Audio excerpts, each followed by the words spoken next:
తెలంగాణలో అమలవుతున్న she team వ్యవస్థ మహిళలకు భద్రత నమ్మకాన్ని కలిగిస్తోందని అన్నారు మంత్రి సీతక్క. మానవ అక్రమ రవాణాను నిరోధానికే అవలంబించాల్సిన విధానాలపై తెలంగాణ పోలీస్ మహిళా రక్షణ విభాగం ఇంటర్నేషనల్ జస్టిస్ మిషన్ నిర్వహించిన కార్యక్రమాన్ని ప్రారంభించారు ఆమె.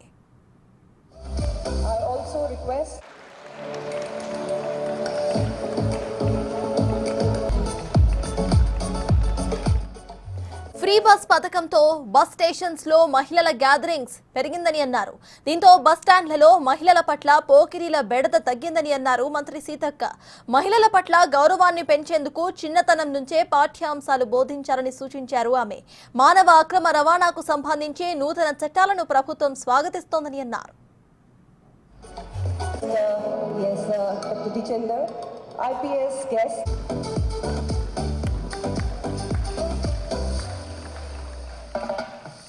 అనంతరం సచివాలయంలో ఐసీడీఎస్ స్కీమ్ల వ్యవహారం అమలు, ఇక అంగన్వాడీ కేంద్రాల నిర్వహణపై సమీక్షను నిర్వహించారు మంత్రి Seethakka. I am very happy that this program is hosted by Telangana Women's Safety Wing as well as IGM, and a lot of participants have come from different parts of the country. I am told nearly more than 200 participants are there, and there will be a lot of deliberations on the issue of emerging trends as well as solutions for sorting out these issues.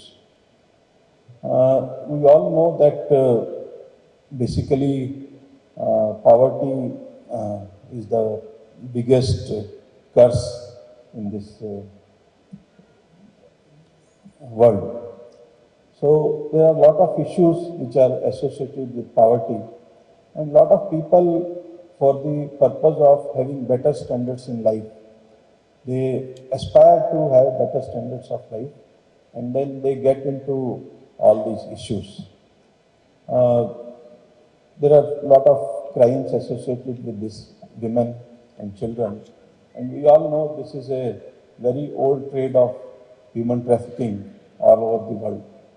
Now you see a lot of colonies were created by human trafficking, and a lot of slaves were kept in different parts of the world by the so-called societies of civilized world, and now also they call civilized world.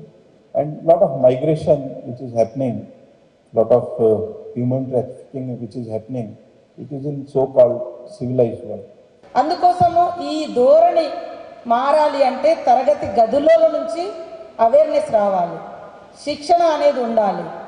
కాబట్టి ముఖ్యంగా అలాంటి శిక్షణ ఇప్పించగలిగితే మహిళలతో పిల్లలతో ఇలాంటి అక్రమ మానవ రవాణా చేసి ఒక వర్క్ అంటే వెట్టి చాకిరి చేయించుకోవడం లేదా సెక్సువల్గా యూజ్ చేసుకోవడం అట్లాంటి వాటి కోసం యూజ్ చేయడం, వాళ్ళను ఒక వ్యాపారంగా మార్చుకోవడం, ఇదంతా కూడా తగ్గుతుంది. సో అట్లాంటి దానికోసం ఒక నూతన ప్రణాళికను, నూతన విధానాలను, నూతన చట్టాలను తెలంగాణ ప్రభుత్వం ఎప్పుడు కూడా స్వాగతిస్తుందని తెలియజేస్తాము. గతంలో మనం చూస్తే చాలా చోట్ల బస్ స్టేషన్లలో ఒంటరి ఉమెన్, సింగిల్ ఉమెన్ అక్కడ నిలబడాలంటే భయపడేది. ఆ తర్వాత షీ టీమ్స్ వచ్చినాయి, కొంత మేరకు బెటర్ అయింది. కానీ ఈరోజు ఫ్రీ బస్ అయిన తర్వాత ఎక్కువ బస్ స్టేషన్లలో మహిళలు కనబడుతున్నాయి.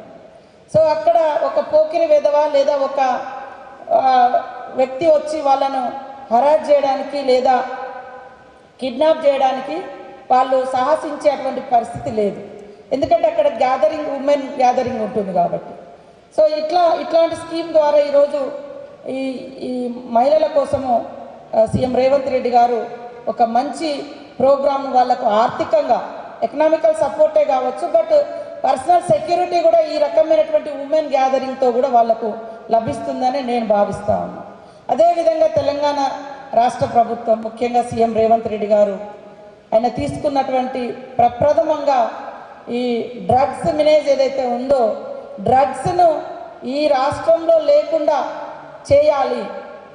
ఇప్పుడు ఏ క్రైమ్ చూసినా దాని వెనుక డ్రగ్స్ అడిక్టెడ్ పర్సనే కనబడుతున్నాడు. డ్రగ్ అడిక్టెడ్ అయ్యి వాళ్ళు ఎందుకు పనికి రాకుండా ఇళ్ళలో కూర్చొని లేదా తప్పుడు ఆలోచనలతోటి చిన్న చిన్న పిల్లల మీద రేప్స్, మర్డర్స్, ప్రతి అంటే ఒక బ్రూటల్ మర్డర్ చూస్తే దాని వెనుక ఈ గంజాయి లేదా డ్రగ్స్ అడిక్టెడ్ అయినటువంటి పర్సన్స్ కనబడుతున్నారు.